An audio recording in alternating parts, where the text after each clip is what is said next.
सुधांशु त्रिवेदी जी, हद हो गई है। मतलब मेरे को तो, मैंने तो आज ये ताल ठोक के कहा है, जो राम का नहीं वो राष्ट्र का नहीं। क्या दिक्कत क्या है राहुल गांधी को प्रभु श्री राम से? क्या दिक्कत है भाई? क्या बिगाड़ा है प्रभु श्री राम ने राहुल गांधी का? मान ही नहीं रहे वो।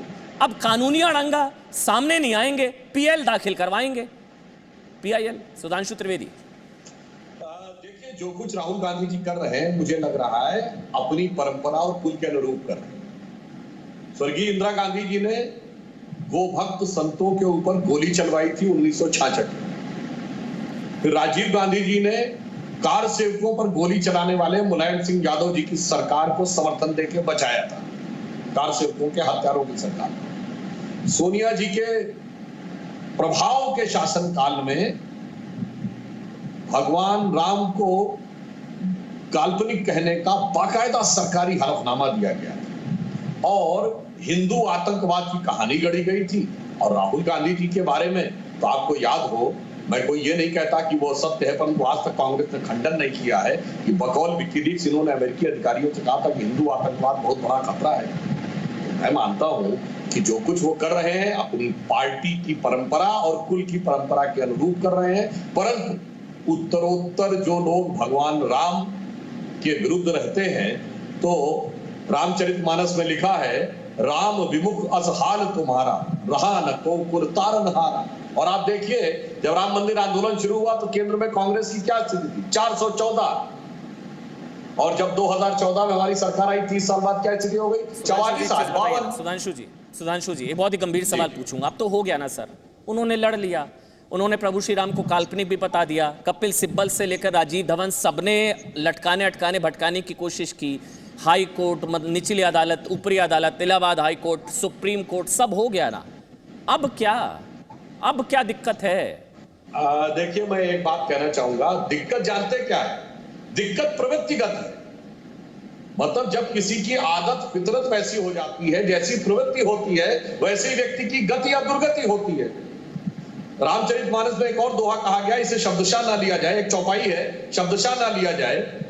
उन्होंने लिखा है कि जो लोग दुर्बुद्धि के होते हैं उनका तामसी, नकारात्मक और अंधकार में चीजों की तरफ ही प्रवृत्ति होती है। उन्होंने लिखा है तुलसी जी ने कि सहज पाप प्रिय तामस देहा यथा उल्लूक हितम पर नेहा। जैसे उल्लू को अंधकार की तरफ ही प्रवृत्ति होती है, वो ढूंढता है कि कहां उजाला खत्म है, कहां अंधकार की तरफ भागूं, उसी प्रकार जो लोग तामसी और नकारात्मक वृत्ति के होते हैं, सदैव उनका रुझान स्वतः नकारात्मक और तामसिक चीजों की तरफ हो जाता है। तो मैं मान रहा हूं कि ये उनकी प्रवृत्ति नहीं, लेकिन आप सोचिए ना, राम का विरोध करके, राम भारत में राष्ट्र में राम का विरोध करके कहां जाएंगे वो? हम तो कह रहे हैं जो राम का नहीं वो राष्ट्र का नहीं।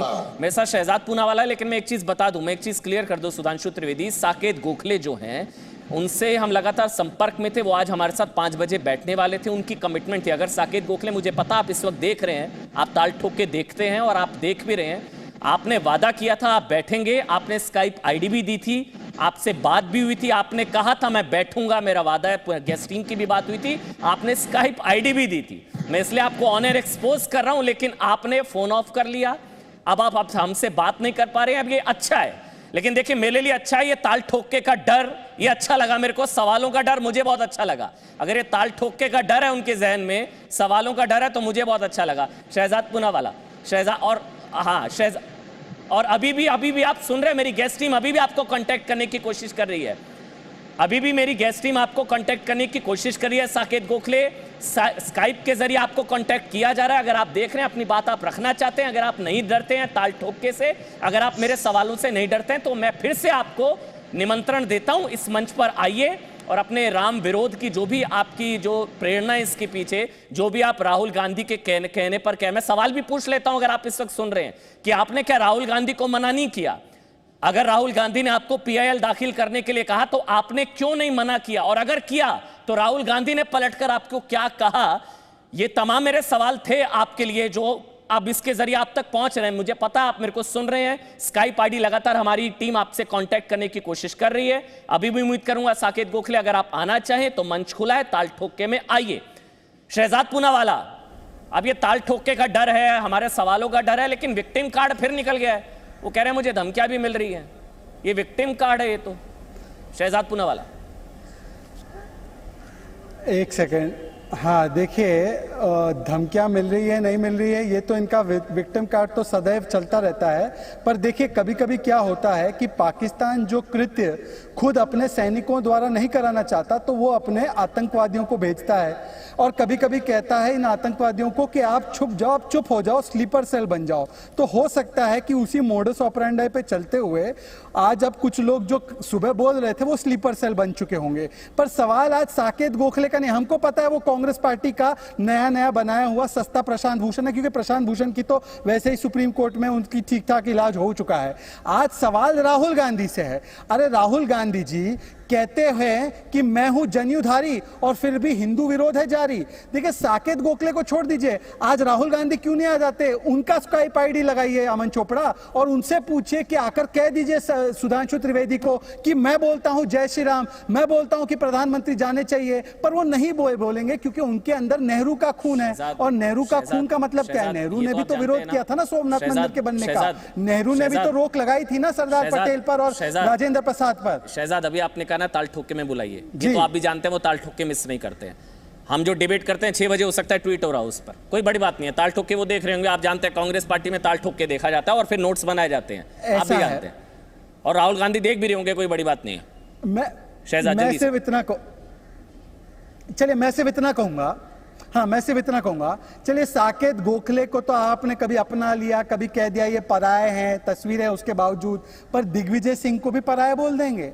हुसैन दलवाई जिसने कहा था कि भाई सोमनाथ जाएंगे तो प्रधानमंत्री सांप्रदायिक बन जाएंगे, उनको भी नकारेंगे। अरे मणिशंकर अय्यर ने कहा था राम लल्ला कौन से कमरे में पैदा हुए हैं। शशि थरूर ने कहा था अच्छे हिंदू राम मंदिर नहीं चाहते, इनको भी ठुकरा देंगे। अरे सोनिया गांधी ने हलफनामा देकर कहा था कि श्री राम का अस्तित्व ही नहीं है, क्या सोनिया गांधी को भी ठुकराएंगे साकेत गोखले की तरह? और आज सवाल देश सिर्फ इतना ही पूछ रहा है, जब सब लोग कर रहे हैं राम भक्ति तो ये कैसी आपकी रोम भक्ति? हाँ, जो राम का नहीं, वो किसी के काम का नहीं, पर वो जरूर बाबर के काम का है और रोम के काम का है, इसीलिए वो अभी भी इस तरफ की वफादारी कर रहे हैं, वोट बैंक के तहत वफादारी दिखा रहे हैं। शहजाद एक और चीज मैं बता दूं, प्रभु श्री राम को काल्पनिक बताने वाले, बहुत ध्यान से सुनिएगा जितने भी लोग ताल ठोक के देख रहे हैं, प्रभु श्री राम को काल्पनिक बताने वालों ने जो PIL दाखिल की है वो भी काल्पनिक है।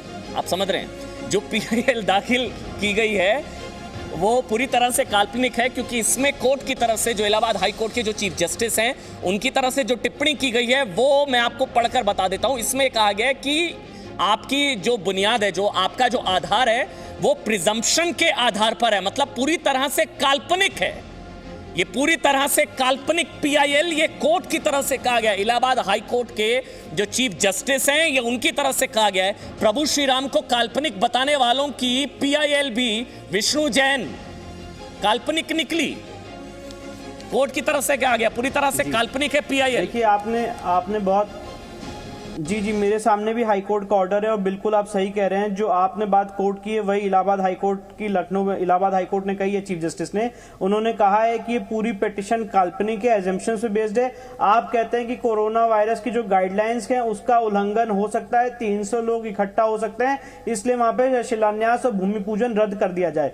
आपकी इस मांग का आधार क्या है कि वहां पे कोरोना वायरस की गाइडलाइंस का एजम्पशन वायलेशन हो सकता है? दूसरी बात, और मैं चाहता हूं सारे पैनलिस्ट भी इस पर डिस्कशन करें, ये साकेत गोखले साहब ये मुंबई के रहने वाले हैं, ये यूपी के रहने वाले नहीं, एडमिटेड है, इस ऑर्डर में लिखा है कि he is a Mumbai based person. तो जो आदमी मुंबई में बैठा हुआ है उसको कोरोना वायरस की गाइडलाइंस का क्या विरोध है? यूपी में इंप्लीमेंट कराना चाहता है। ये अगर पॉलिटिकली मोटिवेटेड नहीं है तो इससे ज्यादा पॉलिटिकली मोटिवेटेड क्या हो सकता है? लॉ में एक फैक्ट होता है और एक प्रिंसिपल है, यू बी जस्ट इबी रेमिडियम, where there is a right there is a remedy. जहां पे आपका हक होगा, जहां पे आप पर्सनली अफेक्टेड होंगे, वहां पे आप सामने आ सकते हैं। आप वहां रहते नहीं है, उस प्रदेश में आप रहते नहीं है, वहां से आप बेस नहीं है और आप पिटीशन फाइल करके कहते हैं कि वहां पे कोरोना वायरस की गाइडलाइंस का वायलेशन हो सकता है, इसलिए आपको रोक दिया जाए। मुंबई में जो इतने वायलेशंस हुए थे ईद पे, और मैं इसको कम्युनलाइज नहीं करना चाहता हूं, पर जो इतने और वायलेशंस हुए थे उसके लिए आपने एक भी पिटीशन मुंबई हाईकोर्ट में नहीं दाखिल की। आपके क्रेडेंशियल्स क्या है वो आपने डिस्क्लोज नहीं किया। इलाहाबाद हाईकोर्ट के हाईकोर्ट रूल्स में लिखा हुआ है कि जो आदमी पिटीशन फाइल करेगा रूल 3 के तहत वो अपने क्रेडेंशियल डिस्क्लोज करेगा कि किस आधार पर पिटीशन फाइल कर रहा है। वो सारी चीजों का वायलेशन करते हुए आप हाईकोर्ट के सामने पिटीशन फाइल कर रहे हैं।